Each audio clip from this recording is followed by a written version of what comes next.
आज हमारा जो टॉपिक रहेगा यूपीएससी मेंस जीएस पेपर 2 से रिलेटेड रहेगा। और वो हमारा टॉपिक है आज का इंडियन कॉन्स्टिट्यूशन से रिलेटेड टॉपिक है। और हमारा बहुत ही इम्पोर्टेंट और वेरी वेरी इम्पोर्टेंट टॉपिक है, खास करके पीटी प्रीलिम्स एग्ज़ाम और इंटरव्यू और साथ ही साथ मेंस के लिए पॉइंट ऑफ व्यू से ये टॉपिक और आपके लाइफ स्टाइल से जुड़े हुए जो भी इशू या प्रॉब्लम्स है हमारे इंडियन कॉन्स्टिट्यूशन जो काफ़ी इम्पोर्टेंट है, खास करके रूल ऑफ लॉ के लिए। तो चलते हैं इंडियन कॉन्स्टिट्यूशन के ऊपर। देखते पहले इंट्रो के ऊपर परिचय में आप देखेंगे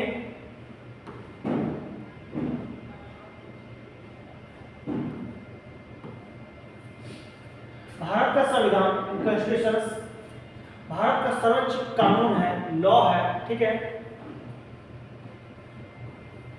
अब ये चीज गौर कीजिएगा, यह दुनिया में किसी भी संप्रभु देश के सबसे लंबे समय तक लिखित संविधान भी है। ये हमारा इंडियन कॉन्स्टिट्यूशन का परिचय हो गया। तो आप चलते हैं इसके नेक्स्ट पार्ट पे। हम पहले के मुद्दे पे आते हैं, मौलिक कर्तव्य किसे कहते हैं, फंडामेंटल राइट्स जिसे हम कह सकते हैं। फंडामेंटल राइट्स में आप देखेंगे मौलिक अधिकार में मौलिक और अधिकार, आप मौलिक में देख सकते हैं फंडामेंटल और राइट्स बहुत तरह के होते हैं। तो हम चलते हैं, पहले आपको हम बताते हैं एक एक करके।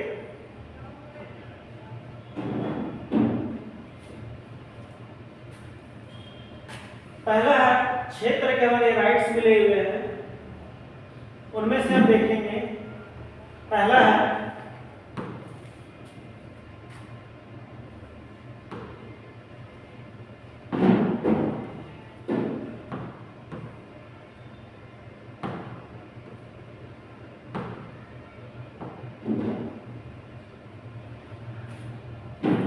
हमारा समता या समता का अधिकार, ये समानता का अधिकार।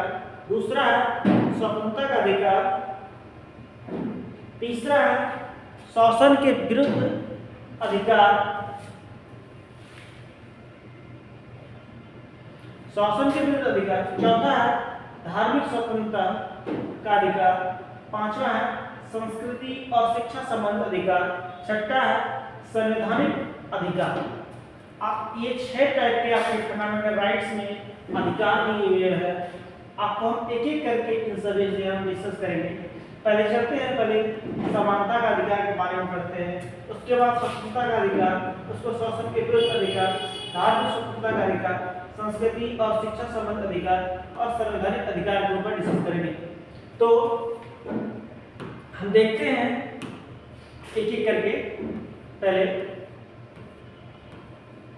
पहले आता है समता या समानता का अधिकार, जो हमारे इंडियन कॉन्स्टिट्यूशन में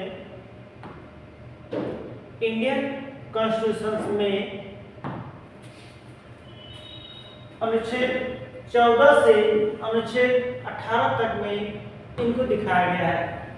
वेरी वेरी इंपॉर्टेंट है। 14 से 18 आर्टिकल्स जो है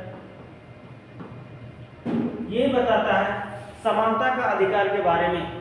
तो एक एक करके डिस्कस करेंगे कि 14 में क्या है, 15 में कौन सा सब्जेक्ट और टॉपिक रहा है, 17 में 16 में। तो चलिए चलते हैं, पहले डिस्कस करते हैं आर्टिकल 14 के ऊपर। ये क्या है, विधि के समक्ष समानता है।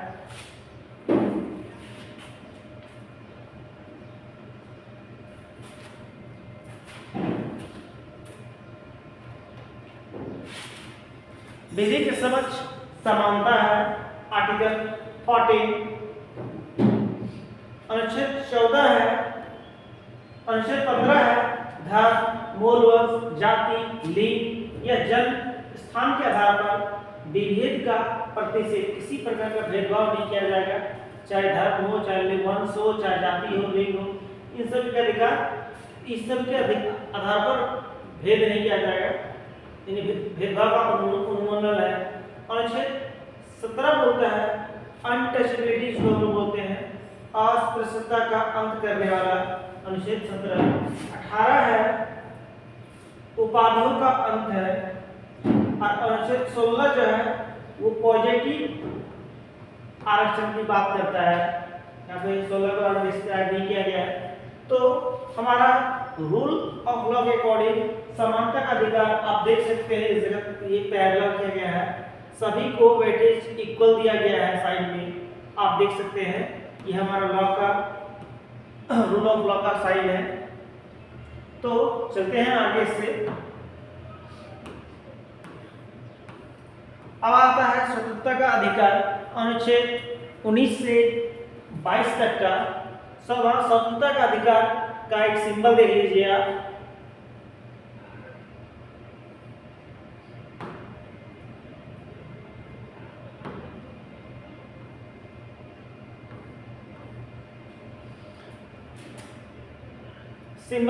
सिंबल में आप देख सकते हैं ये वाला फिगर, और ये भी देखिए बाल मजदूर के बारे में यहाँ पे दिया हुआ है, ठीक है। अनुच्छेद 19 में 6 तरह के आपको अधिकार है, वाक स्वतंत्रता है आदि 20 से कुछ अधिकारों को संरक्षण है, ठीक है, वाद विवाद। अनुच्छेद 20 में अपराधों के लिए दोष सिद्धि के संबंध में संरक्षण है। अनुच्छेद 21 में है प्राण और दैहिक स्वतंत्रता का अधिकार। इसमें 21A में शिक्षा का अधिकार को जोड़ा गया है, आप देख सकते हैं अच्छी तरह से, आप इसको याद भी कर लीजिए बढ़िया से, ये अपना पीपीटी मोड में है। तो आगे चलते हैं इससे। स्वतंत्रता का अधिकार भी आपका खत्म हो गया। अब देखते हैं अनुच्छेद 25 से 28 में दिया धार्मिक स्वतंत्रता का अधिकार, और इसमें छूट गया है कि शोषण के विरुद्ध अधिकार के बारे में। तो हम देखेंगे आगे चल के, ऐसा नहीं देखेंगे।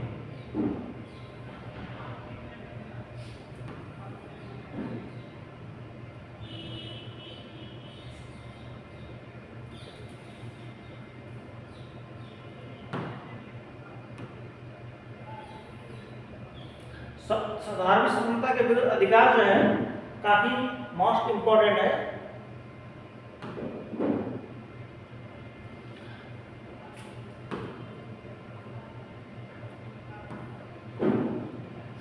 पहला है अनुच्छेद 25 जो अंतःकरण की और धर्म के अबोध रूप में मानने, आचरण और प्रचार करने की स्वतंत्रता के बारे में बताया जाता है, डिस्क्राइब किया गया है अनुच्छेद 25 में।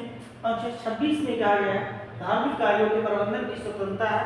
अनुच्छेद 27 में किसी विशिष्ट धर्म के अभिवृद्धि के लिए कराने के कर के समुदाय के बारे में स्वतंत्रता कर दे सकते हैं, कोई दिक्कत नहीं है। और आर्टिकल 28 के बारे में नहीं दिया हुआ है, ठीक है, कोई बात नहीं, आगे देखेंगे, जो छोड़ रहा है देखते आगे देख लीजिए, ठीक है। अब नेक्स्ट पार्ट है संवैधानिक अधिकार के बारे में, अनुच्छेद 32 के बारे में बताया गया है। ये हमारे भीमराव अंबेडकर जी हैं जो इंडियन कॉन्स्टिट्यूशन को ड्राफ्टिंग कमेटी के चेयरमैन भी हैं, और इंडियन कॉन्स्टिट्यूशन को काफी कम समय में इन्होंने ड्राफ्ट करके अपना हिस्ट्री क्रिएट किया, आप देख सकते हैं। अनुच्छेद 33 कहता है इस भाग द्वारा प्रदत्त अधिकारों का बलों आदि को लागू होने में रूपांतरीकरण करने की संसद की शक्ति है।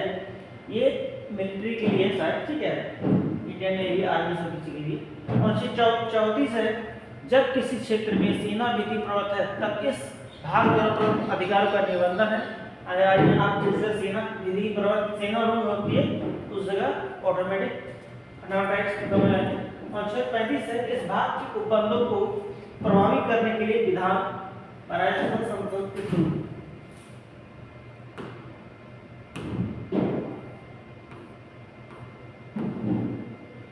कंक्लूजन में देखेंगे फंडामेंटल राइट्स में बंदी प्रत्यक्षीकरण है। बंदी प्रत्यक्षीकरण 5 तरह के आपको फरमानदारी होते हैं। बंदी प्रत्यक्षीकरण, फरमादेश, प्रतिषेध, उत्प्रेषण, अधिकार प्रेषण, ये सारे सुप्रीम कोर्ट या हाई कोर्ट के थ्रू रिलीज होते हैं। तो देखते हैं बंदी प्रतिचित्रण किसे कहते हैं। बंदी बनाए गए व्यक्ति को अदालत के समक्ष पेश किया जाता है बंदी प्रतिचित्रण में।